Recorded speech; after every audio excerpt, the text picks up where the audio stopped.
Apakah Anda sering merasa frustrasi karena tanaman paprika Anda kerdil, daunnya berlubang dimakan hama, dan buahnya hanya sedikit padahal Anda sudah menghabiskan banyak uang untuk pupuk? Bagaimana jika saya memberitahu Anda bahwa solusi untuk masalah tersebut bukanlah cairan kimia mahal di botol plastik, melainkan teman-teman hijau di sekitarnya? Selamat datang kembali. Hari ini kita akan membongkar sebuah rahasia besar dunia perkebunan yang jarang dibicarakan orang. Kita akan membahas tentang tanaman pendamping untuk paprika yang secara alami dapat melipat gandakan hasil panen Anda hingga 3 kali lipat.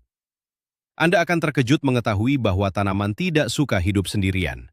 Faktanya, meletakkan tanaman yang tepat di sebelah paprika Anda bisa menjadi perbedaan antara panen yang menyedihkan dan panen yang begitu melimpah sampai keranjang Anda tidak muat. Coba beritahu saya di kolom komentar sekarang.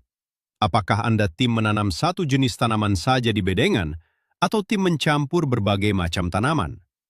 Jawaban Anda mungkin akan berubah total setelah menonton video ini sampai selesai. Sebelum kita masuk ke daftar rahasianya, mari kita pahami dulu apa sebenarnya konsep tanaman pendamping ini. Konsep ini bukanlah sebuah tren baru di dunia maya, melainkan sebuah kearifan lokal yang telah dipraktikkan selama ribuan tahun oleh masyarakat adat di berbagai belahan dunia. Praktik ini didasarkan pada prinsip sederhana bahwa di alam liar, tanaman tidak pernah tumbuh sendirian dalam barisan yang rapi. Mereka tumbuh dalam sebuah ekosistem yang saling terhubung. Beberapa tanaman bertugas menarik serangga penyerbuk, yang lain bertugas mengusir hama dengan aromanya, dan ada pula yang bertugas memperbaiki struktur tanah di bawah permukaan. Ketika kita meniru keanekaragaman alam ini di kebun kita sendiri, kita menciptakan sebuah lingkungan yang tangguh dan seimbang. Tanaman paprika yang seringkali menjadi sasaran empuk bagi berbagai macam hama serangga dan rentan terhadap penyakit jamur, sangat membutuhkan dukungan dari komunitas tanaman di sekitarnya. Dengan memberikan teman yang tepat, kita mengurangi beban kerja kita sendiri dan membiarkan alam bekerja dengan cara ajaibnya. Mari kita mulai dengan tanaman pendamping pertama kita yang sangat populer, yaitu kemangi. Banyak orang berpikir bahwa kemangi hanya berguna untuk membuat saus pasta yang lezat di dapur atau sebagai pelengkap lalapan. Namun, kenyataannya jauh lebih mengagumkan dari itu. Kemangi bertindak sebagai perisai pelindung tak terlihat untuk tanaman paprika Anda. Tanaman herbal aromatik ini melepaskan senyawa kimia alami ke udara yang baunya sangat tidak disukai oleh hama perusak seperti kutu daun, tungau laba-laba, dan lalat putih. Hama-hama ini seringkali menjadi penyebab utama gagal panen pada paprika karena mereka mengisap cairan kehidupan dari daun. Ada sebuah mitos yang beredar di kalangan pekebun pemula bahwa menanam tanaman dengan jarak terlalu dekat akan membuat mereka saling bersaing memperebutkan nutrisi. Padahal, jika Anda memasangkan tanaman yang tepat, mereka justru saling mendukung. Akar kemangi dan paprika mengambil air dari tingkat kedalaman tanah yang berbeda. Sebagai contoh nyata, bayangkan kemangi sebagai satpam yang berdiri di depan pintu rumah paprika Anda, mengusir tamu tak diundang dengan aromanya yang tajam. Selain mengusir hama, beberapa penelitian bahkan menunjukkan bahwa senyawa volatil dari kemangi dapat merangsang pertumbuhan paprika dan meningkatkan rasa dari buah paprika itu sendiri, membuatnya terasa lebih manis, renyah, dan beraroma saat Anda memanennya nanti. Tanaman pahlawan kedua yang wajib ada di dekat paprika Anda adalah bunga kenikir, atau yang sering disebut bunga tahi ayam, dan dalam bahasa Inggris dikenal sebagai marigold. Jangan biarkan bunga cantiknya menipu Anda, karena di bawah tanah, tanaman ini adalah seorang pembunuh berdarah dingin bagi hama perusak. Salah satu musuh terbesar paprika yang paling sulit dideteksi adalah nematoda puru akar. Mereka adalah cacing mikroskopis yang menyerang akar, membuat akar membengkak, dan menghentikan penyerapan nutrisi, sehingga paprika Anda tiba-tiba layu dan mati tanpa sebab yang jelas. Disinilah bunga kenikir menunjukkan sihirnya. Akar bunga kenikir melepaskan bahan kimia alami yang disebut alpha-tertienil ke dalam tanah. Zat ini sangat beracun bagi nematoda. Contohnya sangat menakjubkan. Ketika nematoda mencoba mendekati area akar paprika Anda, bahan kimia dari bunga kenikir ini bertindak seperti ranjau darat yang melindungi area tersebut. Selain perlindungan bawah tanah, bunga kenikir yang berwarna kuning terang dan oranye juga menarik serangga menguntungkan dari kejauhan. Serangga predator seperti kepik atau ladybug sangat menyukai bunga ini. Kepik adalah pemangsa alami yang rakus. Satu ekor kepik bisa memakan puluhan kutu daun dalam sehari. Jadi, dengan menanam bunga kenikir, Anda menyewa pasukan tentara bayaran alami untuk menjaga paprika Anda 24 jam sehari. Selanjutnya, kita akan membahas kekuatan dari keluarga bawang-bawangan, seperti bawang putih, bawang merah, dan daun bawang. Aromanya yang kuat menyengat tidak hanya membuat manusia menangis saat mengirisnya, tetapi juga membuat hama serangga berlari ketakutan. Kutu daun, kumbang Jepang, dan berbagai jenis ngengat perusak sangat membenci aroma belerang yang dilepaskan oleh tanaman bawang. Ketika Anda menanam bawang di sela-sela tanaman paprika, aroma belerang ini akan menyebar dan menutupi aroma manis dari daun paprika. Ini bertindak sebagai jubah tembus pandang atau kamuflase alami. Serangga perusak yang terbang di atas kebun Anda akan kebingungan karena mereka tidak bisa mencium keberadaan makanan favorit mereka. Banyak orang ragu untuk menanam bawang di dekat sayuran berbuah karena takut merusak rasa. Mari kita patahkan mitos itu sekarang juga. Menanam bawang putih di sebelah paprika sama sekali tidak akan membuat paprika Anda terasa seperti bawang putih. Akar mereka memproses nutrisi secara terpisah. Contoh yang luar biasa dari perpaduan ini adalah ketika Anda menanam bawang putih di sekitar tepi luar bedengan paprika Anda. Bawang putih tidak memakan banyak tempat di atas tanah, sehingga daun paprika tetap mendapatkan sinar matahari penuh, sementara bawang putih diam-diam menjaga perbatasan dari serangan darat maupun udara. Sekarang mari kita kenali sebuah strategi cerdas yang disebut dengan tanaman perangkap. Bintang utama untuk strategi ini adalah bunga nasturtium.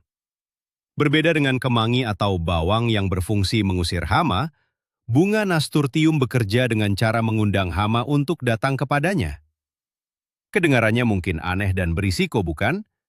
Tetapi ini adalah taktik pengorbanan yang sangat brilian. Bunga nasturtium sangat-sangat disukai oleh kutu daun hitam. Bahkan, mereka jauh lebih menyukai nasturtium daripada paprika. Jika kita umpamakan, nasturtium adalah sebuah restoran mewah gratis bagi para kutu daun, sementara paprika hanyalah makanan biasa. Ketika Anda menanam nasturtium dalam jarak beberapa langkah dari paprika Anda, kutu daun akan berkumpul dan berkoloni di nasturtium, meninggalkan paprika Anda tumbuh dengan aman, bersih, dan sehat. Ini adalah contoh sempurna dari manipulasi ekosistem. Daripada Anda pusing menyemprotkan pestisida beracun ke seluruh kebun yang bisa mencemari buah paprika Anda cukup membiarkan hama-hama itu berpesta di tanaman yang memang Anda korbankan. Setelah bunga nasturtium dipenuhi hama, Anda bisa mencabutnya dengan mudah dan membuangnya ke tempat pembuatan kompos yang panas, memusnahkan ratusan hama dalam satu kali gerakan tanpa merusak tanaman utama Anda sedikit pun. Selain masalah hama, hal yang sangat penting untuk mendukung pertumbuhan paprika adalah kondisi tanah di sekitarnya. Paprika memiliki akar yang relatif dangkal dan rentan terhadap panas matahari langsung yang memanggang permukaan tanah. Disinilah bayam dan lobak masuk sebagai pendamping yang luar biasa. Bayam adalah tanaman yang tumbuh rendah dan menyebar luas. Mereka berfungsi sebagai mulsa hidup yang menutupi tanah kosong di sekitar batang paprika. Dengan adanya bayam, sinar matahari tidak langsung menguapkan air dari tanah, menjaga kelembapan tetap stabil, dan mencegah rumput liar tumbuh bersaing merebut nutrisi. Di sisi lain, bayam justru diuntungkan karena bayangan dari daun paprika yang lebih tinggi melindunginya dari panas matahari yang terlalu menyengat, mencegah daun bayam menjadi pahit. Sementara itu, lobak adalah tanaman yang panennya sangat cepat. Anda bisa memanen lobak hanya dalam waktu 30 hingga 40 hari. Ketika lobak menembus tanah, mereka menciptakan pori-pori kecil. Contoh visualnya, akar lobak bertindak seperti bor mini yang menggemburkan tanah yang padat, sehingga saat mereka dicabut, Ruang kosong yang tersisa memungkinkan udara dan air masuk lebih dalam, memberikan ruang bernapas yang sangat dibutuhkan oleh sistem perakaran tanaman paprika Anda. Bicara soal menggemburkan tanah, ada satu lagi tanaman akar yang menjalin persahabatan erat dengan paprika, yaitu wortel. Wortel dan paprika memiliki cara kerja yang sangat selaras dalam hal pemanfaatan ruang bawah tanah. Tanaman paprika menyebarkan sebagian besar akar halusnya secara horizontal di dekat permukaan tanah untuk menyerap air dan nutrisi harian. Sebaliknya, wortel menghujam lurus ke bawah, menembus lapisan tanah yang lebih dalam. Hal ini membuktikan bahwa persahabatan sejati di alam terjadi ketika tidak ada perebutan wilayah. Kehadiran wortel benar-benar membantu memecahkan gumpalan tanah liat yang keras, membiarkan oksigen menyusup ke bawah sana. Udara yang cukup di dalam tanah sangat krusial untuk mencegah penyakit busuk akar pada paprika. Banyak yang tidak tahu bahwa wortel sebenarnya juga menghasilkan bunga yang menyerupai payung renda kecil yang cantik saat mereka dibiarkan berbunga. Bunga wortel ini adalah magnet yang luar biasa kuat bagi tawon parasit kecil. Jangan takut dengan kata tawon, karena tawon mikro ini tidak menyengat manusia. Mereka memiliki misi khusus, yaitu mencari ulat pemakan daun paprika dan meletakkan telur di tubuh ulat tersebut. Ini adalah contoh peperangan biologis alami yang paling efektif. Jadi, dengan menanam wortel, Anda tidak hanya mendapat umbi manis, tetapi juga mengundang pasukan udara mumil untuk menjaga daun paprika Anda. Mari kita beralih ke tanaman herba Mediterania, khususnya oregano dan rosemary. Jika Anda pernah memasak dengan daun oregano atau rosemary, Anda pasti tahu betapa kuat dan awetnya aroma mereka, bahkan saat sudah dikeringkan. Di kebun, tanaman herba ini membentuk sabuk aroma yang membingungkan hama. Bayangkan serangga hama sedang terbang di udara mencari aroma spesifik dari keluarga sayuran malam, tempat paprika bernaung. Ketika aroma lembut paprika bercampur dengan wangi menyengat dari oregano dan rosemary, radar serangga tersebut menjadi kacau. Ini seperti mencoba mencari aroma kopi di toko parfum. Tanaman oregano cenderung tumbuh merambat di permukaan tanah, menutupi tanah dengan selimut hijau lebat yang menjaga suhu tanah tetap sejuk. Paprika sangat membenci perubahan suhu yang tiba-tiba di zona akar mereka, sehingga selimut hidup ini menstabilkan segalanya. Sementara itu, rosemary bisa tumbuh sebagai semak pelindung dari angin kencang yang bisa mematahkan batang paprika yang syarat dengan buah.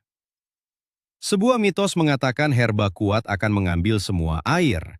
Namun kenyataannya, rosemary dan oregano sangat tahan kering. Mereka sangat mandiri, membutuhkan sangat sedikit penyiraman, dan membiarkan air yang Anda berikan terserap secara optimal oleh tanaman paprika yang lebih rakus akan kelembapan. Tanaman berikutnya mungkin terdengar asing bagi sebagian orang, namun perannya tidak tergantikan. Mari berkenalan dengan bunga alisum yang manis. Bunga ini berukuran kecil, membentuk gumpalan seperti karpet seputih salju, dan mengeluarkan aroma manis seperti madu. Mengapa paprika Anda sangat membutuhkan hamparan bunga mumil ini? Jawabannya terletak pada lalat bunga atau yang dikenal sebagai hoverfly.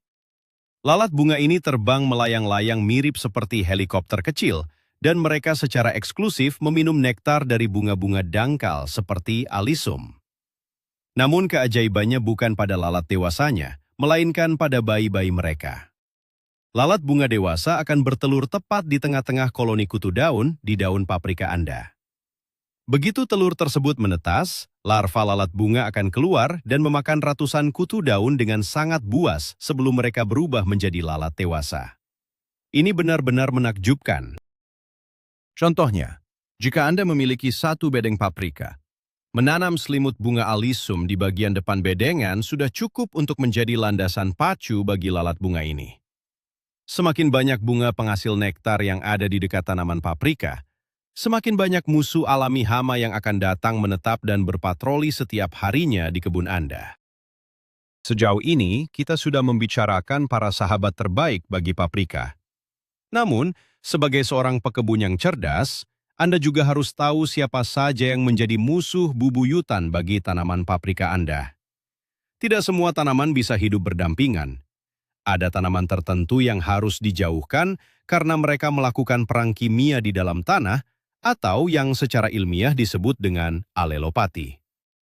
Salah satu contoh musuh terbesar yang harus dihindari adalah tanaman adas. Adas adalah tanaman herba dengan daun seperti bulu dan bau licorice yang kuat. Tanaman adas secara aktif melepaskan senyawa alelopati dari akarnya yang berfungsi menghambat atau bahkan menghentikan sama sekali pertumbuhan tanaman di sekitarnya. Jika Anda menanam adas terlalu dekat dengan paprika Anda akan melihat paprika Anda tumbuh menguning, berhenti membesar, dan lama-kelamaan mati perlahan. Sangat penting untuk menghapus mitos bahwa semua tanaman hijau bisa dicampur aduk sesuka hati. Selain adas, kohlrabi juga merupakan tanaman dari keluarga kubis-kubisan yang sangat tidak disukai oleh paprika. Kohlrabi membutuhkan jumlah nutrisi yang sangat besar dan akan menyedot habis kalium serta fosfor di dalam tanah, membuat paprika Anda kekurangan nutrisi yang sangat vital untuk memproduksi bunga dan buah. Selain tanaman yang melakukan perang kimia, ada kelompok musuh lain yang berbahaya bagi paprika karena alasan penyakit dan kompetisi nutrisi. Kelompok tersebut adalah keluarga kacang-kacangan seperti kacang panjang dan buncis. Mungkin Anda pernah mendengar bahwa kacang adalah pengikat nitrogen alami yang menyuburkan tanah. Bukankah itu terdengar bagus untuk paprika? Ternyata tidak. Paprika membutuhkan keseimbangan nutrisi yang sangat ketat. Jika tanah memiliki terlalu banyak nitrogen yang dihasilkan oleh tanaman kacang yang ditanam terlalu dekat, paprika Anda akan merespon dengan menumbuhkan banyak sekali daun hijau yang lebat, rimbun dan tinggi, tetapi menolak mengeluarkan bunga. Hasilnya, daun rimbun namun nol buah. Contoh nyatanya, kebun terlihat seperti hutan hijau tetapi tidak ada paprika yang bisa dipanen. Selain masalah nitrogen yang berlebihan, paprika juga sebaiknya tidak ditanam bersebelahan langsung dengan tomat, terong, atau kentang. Karena mereka semua berasal dari keluarga botani yang sama, mereka saling berbagi penyakit yang sama, terutama jamur penyebab hawar daun dan busuk batang. Jika satu tanaman terkena penyakit mematikan ini, infeksinya akan menyebar dengan sangat cepat seperti api di padang rumput kering, menghabiskan seluruh panen Anda dalam hitungan hari. Setelah mengetahui teman dan musuh tanaman paprika, mari kita bahas tentang tata letak dan manajemen penyiraman yang tepat saat mempraktikkan penanaman pendamping ini. Menggabungkan tanaman membutuhkan sedikit perencanaan strategis. Misalnya, tinggi tanaman sangat menentukan posisi mereka. Paprika menyukai sinar matahari penuh, biasanya 6 hingga 8 jam sehari. Oleh karena itu, pastikan tanaman pendamping yang tumbuh lebih tinggi tidak menghalangi datangnya sinar matahari pagi. Anda bisa menempatkan paprika di barisan tengah, sementara herba pendek seperti oregano dan bunga alisum ditanam di sisi selatan agar tidak menghalangi cahaya. Selanjutnya adalah masalah kebiasaan minum. Paprika menyukai tanah yang lembab tetapi tidak basah menggenang, karena akar mereka mudah membusuk. Sangat cerdas jika kita menggabungkan mereka dengan tanaman seperti kemangi yang akan segera terlihat layu saat kekurangan air. Kemangi berfungsi sebagai alarm alami. Contoh praktisnya, ketika Anda melihat daun kemangi mulai menunduk lemas, itu adalah sinyal yang tepat bahwa bedengan tersebut membutuhkan penyiraman sebelum paprika Anda mulai merasa stres karena kekeringan. Dengan memperhatikan jarak tanam dan aliran udara, kita menciptakan ventilasi yang baik untuk mencegah spora jamur menetap di daun yang basah. Bagian terakhir dan yang paling menakjubkan dari ilmu menanam pendamping ini terjadi jauh di luar jangkauan mata kita, melibatkan organisme mikroskopis yang disebut jamur mikoriza. Ketika kita mencampur berbagai jenis tanaman yang saling mendukung, seperti paprika, wortel, dan kenikir dalam satu petak tanah, akar-akar mereka sebenarnya saling terhubung di bawah tanah melalui jaringan benang putih halus dari jamur. Anda bisa membayangkannya sebagai jaringan internet bawah tanah khusus untuk tanaman. Melalui jaringan mikoriza ini, tanaman paprika yang kekurangan air dapat menerima kelembapan ekstra yang ditransfer dari area tanah tempat tanaman pendamping tumbuh. Lebih hebatnya lagi, jaringan ini mengirimkan sinyal bahaya. Sebuah fakta luar biasa mengungkapkan bahwa jika tanaman kenikir di ujung bedengan diserang hama, Ia akan mengirimkan sinyal kimiawi melalui jaringan jamur ini untuk memperingatkan tanaman paprika. Menerima peringatan tersebut, paprika secara ajaib akan mulai memproduksi senyawa pertahanan alami di daunnya untuk membuat rasanya menjadi tidak enak, bahkan sebelum hama tersebut sampai kepadanya. Mempraktikkan penanaman pendamping bukan sekedar trik memperindah kebun, melainkan upaya kita membangun sistem saraf ekologi yang hidup, cerdas, dan mandiri untuk melindungi hasil panen kita. Siapa yang sangka bahwa rahasia panen paprika yang berlimpah ruah bukanlah pupuk kimia buatan pabrik, melainkan kekuatan dari bunga mungil, wangi kemangi, dan jaringan internet jamur bawah tanah. Alam telah menyediakan sistem yang sangat sempurna, dan tugas kita hanyalah mengamati dan menyatukan potongan-potongan puzzle tersebut. Dengan mengundang tanaman pendamping yang tepat, Anda secara harfiah membangun sebuah benteng pertahanan alami, mengusir hama pembawa bencana, dan memberi nutrisi pada tanaman paprika Anda untuk menghasilkan buah 3 kali lipat lebih banyak dan lebih sehat. Mulai hari ini, cobalah menanam sebatang kemangi atau beberapa benih kenikir di sebelah paprika Anda, dan saksikan sendiri keajaiban yang akan terjadi di kebun Anda beberapa bulan ke depan. Terima kasih banyak telah menemani kami menjelajahi keajaiban botani ini. Jika video ini membuka wawasan Anda, mohon luangkan waktu sebentar untuk menekan tombol suka, berlangganan ke saluran kami untuk mendapat rahasia berkebun lainnya, dan bagikan video ini ke grup berkebun Anda. Nah, sebelum Anda pergi, saya ingin bertanya, tanaman apa yang biasanya menjadi korban hama paling parah di kebun Anda selama ini? Bagikan cerita keluh kesah atau keberhasilan berkebun Anda di kolom komentar di bawah. Mari kita berdiskusi dan mencari solusi bersamanya.